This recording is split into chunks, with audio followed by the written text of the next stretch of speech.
Cesare Battisti è tornato in Italia, la scena ha scatenato il pianto di Adriano Sabadin, il macellaio di Santa Maria di Sala, che a 17 anni assistette all'omicidio del padre Lino. Dall'arresto in Bolivia all'arrivo a Ciampino ripercorriamo le ultime ore del viaggio di Battisti. Questo non è un punto di arrivo ma di partenza, ha dichiarato il vice premier Salvini.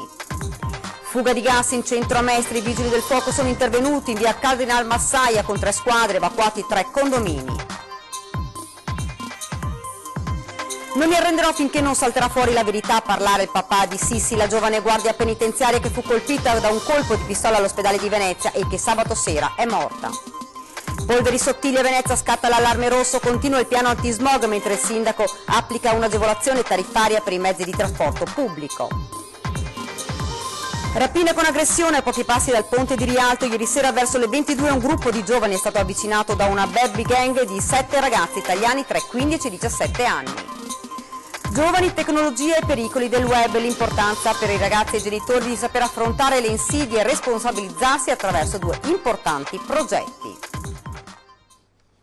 Buonasera e ben ritrovati dalla redazione di Venezia, lo avete dunque sentito ora dai titoli. Cesare Battisti è atterrato in mattinata all'aeroporto di Ciampino, circondato da decine di poliziotti che lo hanno poi scortato al carcere di Oristano. La scena ha scatenato il pianto liberatorio di Adriano Sabadin, il macellaio di Santa Maria di Sala, che a 17 anni assistette all'omicidio del padre Lino da parte di Battisti e di Diego Giacomin. Era il 16 febbraio del 1979. Eccolo, ecco, vediamo Cesare Battisti in questo momento scendere dall'aereo e toccare il suolo italiano. Eccolo. Eccolo, cammina scortato ovviamente dagli uomini della polizia. Lo sguardo fisso al televisore mentre immortala col telefonino la scena che attendeva da 40 anni per poterla poi mostrare alla madre e alla sorella. Adriano Sabadin osserva in silenzio l'uomo che a 17 anni vide partecipare all'omicidio di suo padre. Poi si lascia andare a un pianto liberatorio. Cosa volete che vi dica? Sto pensando a mio padre. E quello chi l'ha ammazzato? Sì, quel bastardo là. In un circuito di alta sicurezza, quello sono anche i liberatori, terroristi, tanto in questi minuti Scusate, non ce la faccio. stanno preparando una sorta di ho messo una scrivania perché a breve proprio. Nel vedere Cesare Battisti finalmente consegnato alla giustizia, la sua mente è tornata al momento che ha segnato per sempre la sua vita, l'omicidio del padre Lino nella macelleria di Caltana che ancora porta il suo nome. Ho rivisto tutto in pochi attimi, mio padre per terra, il sangue. E dopo tutto quello che abbiamo subito. 40 anni sono lunghi, si commuove Adriano, ora spero che mio padre possa riposare in pace. Io avevo 17 anni, l'altra 12 e la più piccola 6 anni. Non vi dico lo strazio che abbiamo passato. Scusate, ma l'emozione è grande. Una vita di dolore, prima per il lutto subito e poi per l'angoscia di non riuscire a ottenere giustizia. Mia figlia stamattina disse: finalmente hanno preso quel bastardo. E ha 8 anni. E lo strozzerei, mi ha detto questa mattina. Una bambina di 8 anni. E lei cosa farebbe invece? Lasciamo perdere. Un capitolo chiuso. A Battisti auguro 2 cose, continua Sabadin, che paghi fino in fondo per le sue colpe e che in prigione si possa rendere conto del male che ha fatto. Spero che dove si trova abbia il modo di fare pentimento e di riflettere. Lei qualche tempo fa ha detto: io vorrei averlo di fronte questa persona per dire delle cose, lo vorrebbe vedere anche adesso? Non lo so, adesso credo di chiudere un capitolo, adesso basta. Non vuole più incontrarlo? Non più saperne, basta, stop e chiuso. Questa storia, confessa, a me e alla mia famiglia è già costata troppo. Io ero un ragazzo che mi è stato tolto tutto, mi è stato tolto la mia adolescenza, la mia gioventù, ho fatto da padre, da capofamiglia e non ho mai pensato per me fino adesso. E questo ne sono orgoglioso, lo rifarei, però Cesare Battisti mi ha tolto tutto quanto. Nessun sentimento di vendetta, ma il macellaio e la sua famiglia adesso chiedono silenzio. Mi fa male e lo ripeto ancora a tutte quelle persone e quelle che lo stanno appoggiando e difendendo. Cucitevi la bocca, per favore. Ce n'è qualcuno anche oggi di questi? Sono meno di una volta, ma ci sono ancora. Allora diciamo, cucitevi la bocca per favore. Nel prossimo servizio ripercorriamo queste ultime ore dall'arresto in Bolivia fino all'arrivo questa mattina in Italia di Cesare Battisti.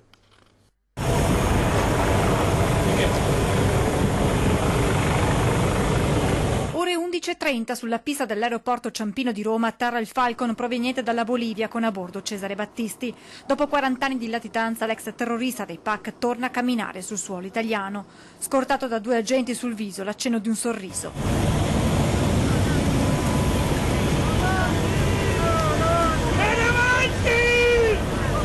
La lunga fuga di Battisti è terminata sabato a Santa Cruz de la Sierra, dove gli agenti lo hanno individuato mentre stava camminando per strada. Alla vista degli agenti ha finto di non capire quanto gli veniva detto, ha parlato in portoghese, ha spiegato di non avere documenti con sé. Portato in caserma davanti ai poliziotti italiani si è arreso e ha mostrato il documento brasiliano con il nome e cognome stampati sopra. Immediata l'estradizione in Italia e la partenza dalla Bolivia.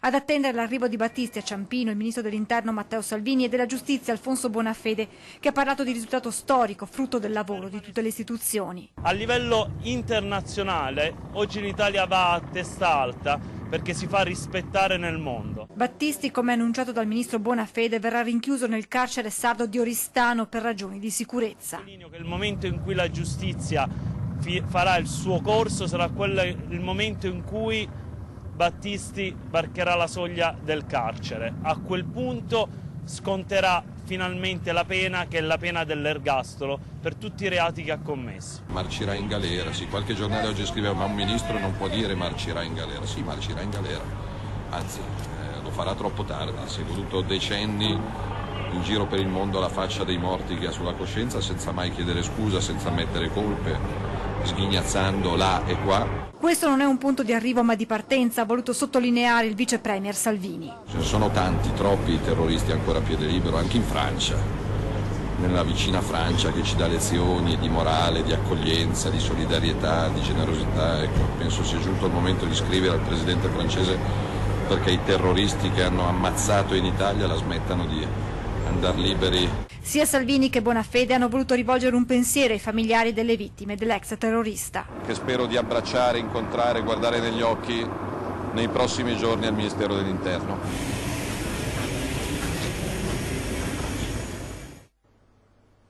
Ed ora torniamo a Santa Maria di Sala, dove un intero paese stava aspettando questa giornata da molto tempo. I concittadini di Lino Sabbadin adesso chiedono che sia giustizia vera. Battisti non esca mai più dal carcere. Era ora, tutto là. La stavate un po' aspettando tutti a Caltana questa giornata? Penso non solo a Caltana, anche a Caltana tanto. È una vita che ne modrio, che non è questa storia che ha fatto morire il povero macellaio. È stata una cosa per il paese, diciamo, tanto toccante. Credo siano passati 36-39 anni di ricerche, sono tante secondo me, però sono contento, credo che la latitanza che ha fatto Battisti era ora che finisse.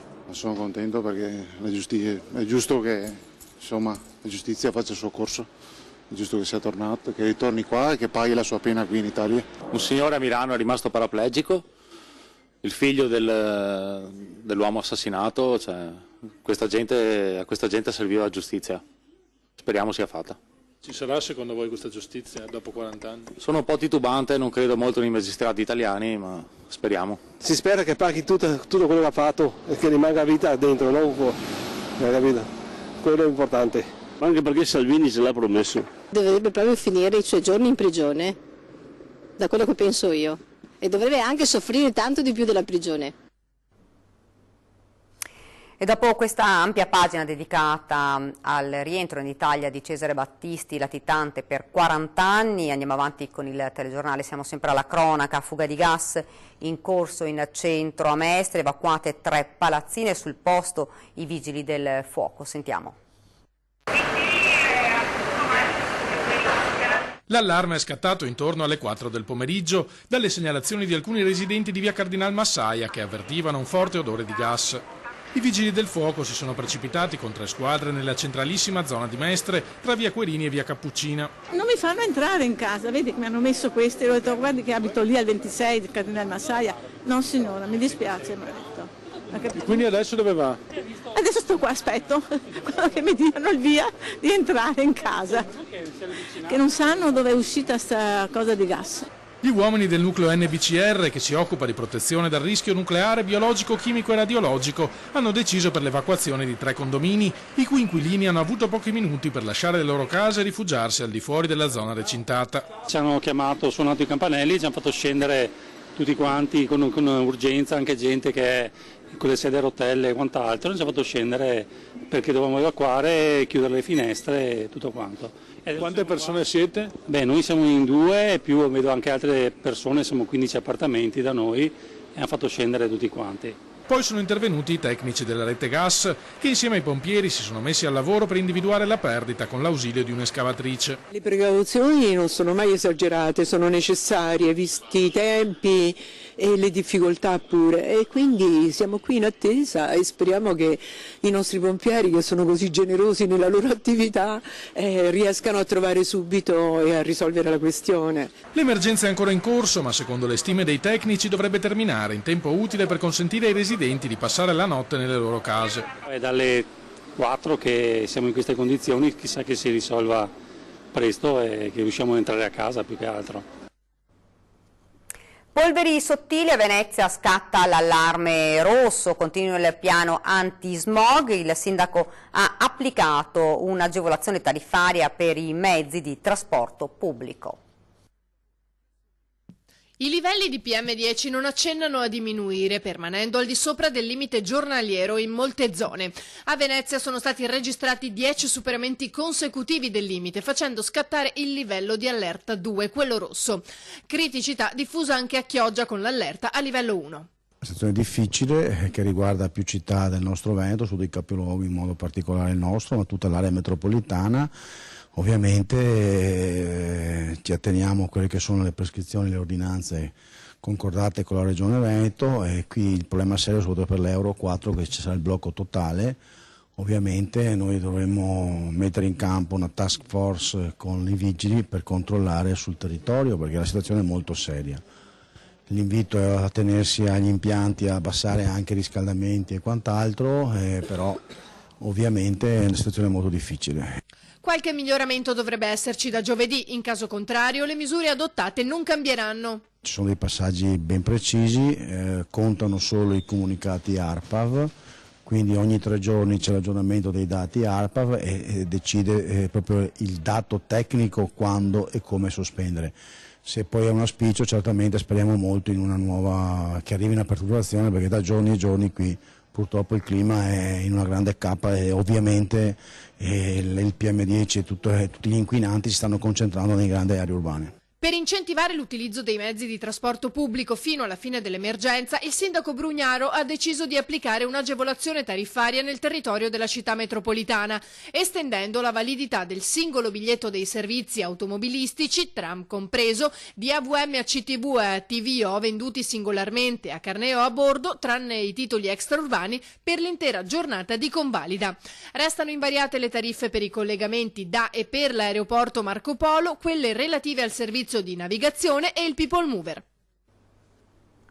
3 giovani sono stati aggrediti e rapinati da un gruppo di coetanei nei pressi del mercato di Rialto a Venezia. Immediatamente hanno chiamato il 113, il fatto è accaduto questa notte. Le vittime hanno riferito agli investigatori di essere stati avvicinati da un gruppo di 7 ragazzi, tutti italiani di età compresa fra i 15 e i 17 anni, che hanno chiesto loro se fossero in possesso di droga da vendere. Al diniego dei 3 il gruppo si è allontanato, ma un giovane malvivente è tornato indietro intimando, con la minaccia di un tirapugni, di consegnargli tutti i soldi in loro possesso. I ragazzi hanno tentato di fuggire, ma uno di questi è stato raggiunto dall'aggressore, che poi gli ha sferrato un pugno al volto facendolo cadere a terra. Vista la situazione, i 3, per evitare ulteriori conseguenze, hanno consegnato al teppista 120 euro.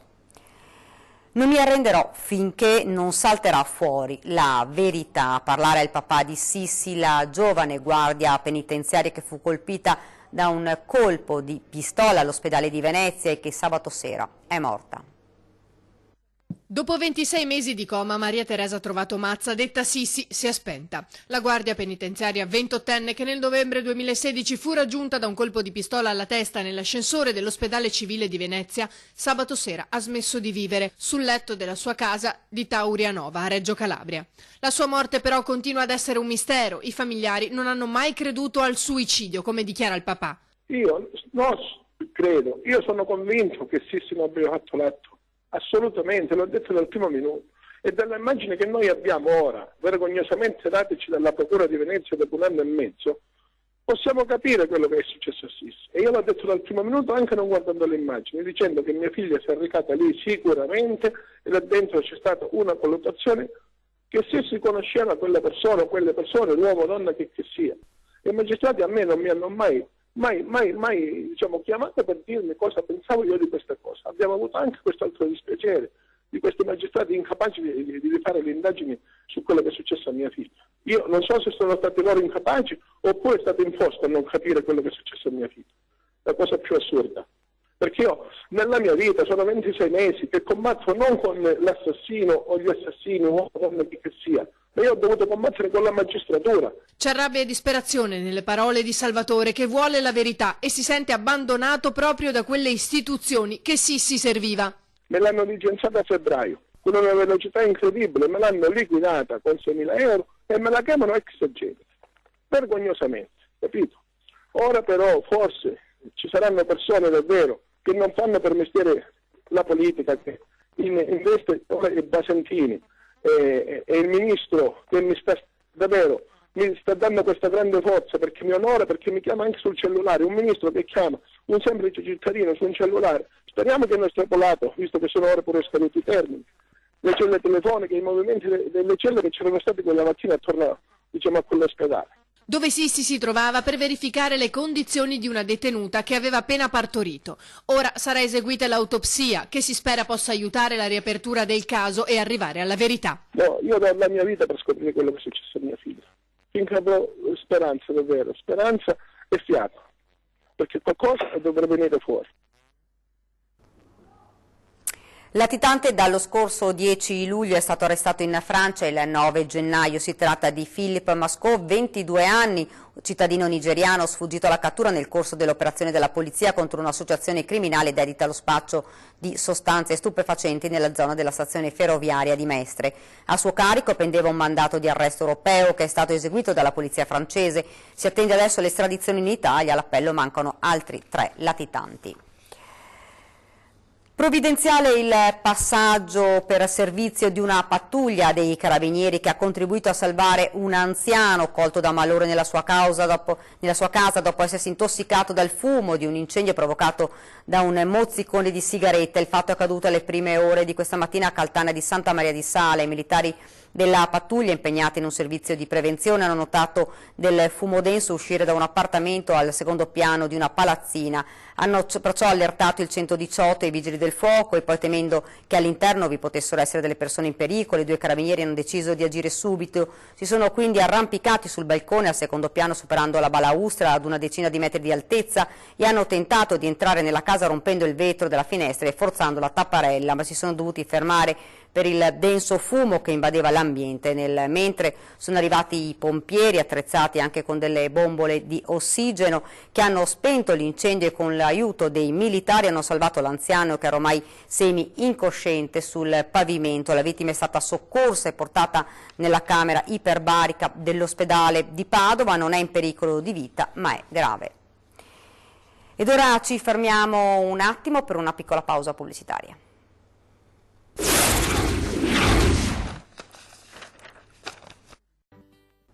Siamo tornati nuovamente in studio, ora parliamo del web e le sue insidie. Si avvia a conclusione la seconda edizione della rassegna Crescere la generazione digitale, organizzata dal Comune in collaborazione con la Polizia Postale.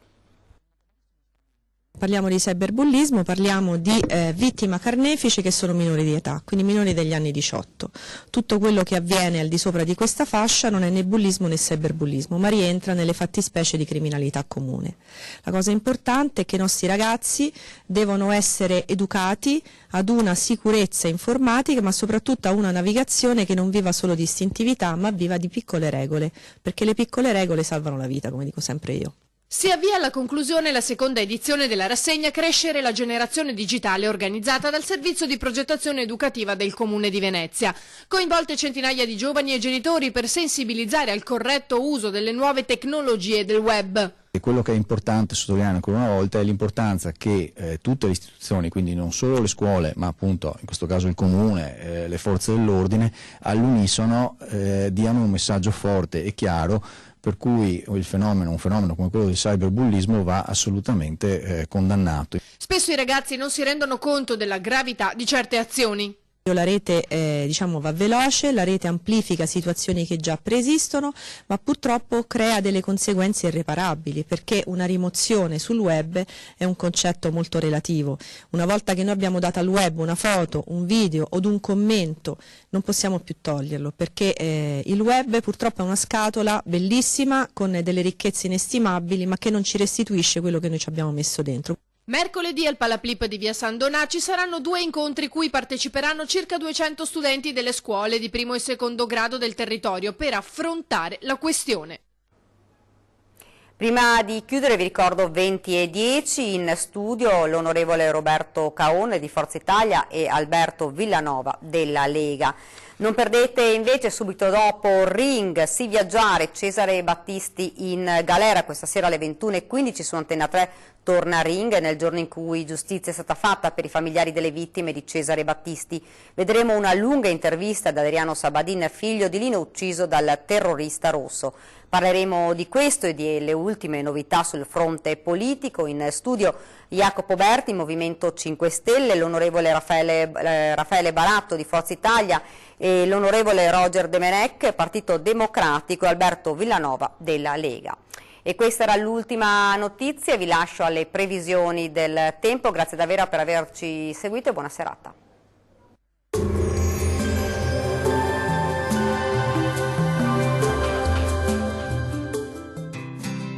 L'Unic Star, le uniche pagliette antibatteriche in commercio, prodotte anche per i marchi più importanti, sia nazionali che internazionali.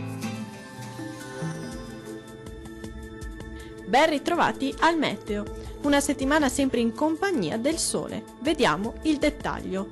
Sul Veneto la costante presenza dell'anticiclone garantirà un tempo stabile e anche ampiamente soleggiato. Il cielo si presenterà sereno o al massimo con pochi nubi su tutte le province della nostra regione.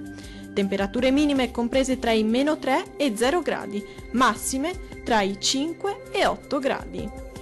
Diamo uno sguardo al Friuli Venezia Giulia. La situazione sarà molto simile, con il cielo che sarà infatti sereno o al massimo con presenza di pochi nubi a carattere sparso.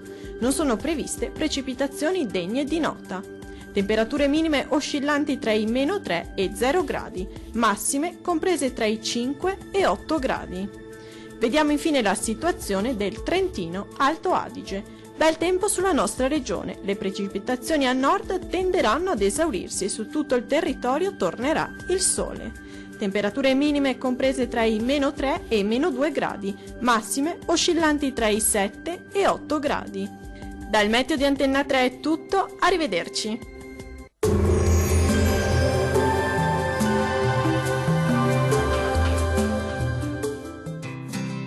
L'Unic Star, le uniche pagliette antibatteriche in commercio, prodotte anche per i marchi più importanti, sia nazionali che internazionali.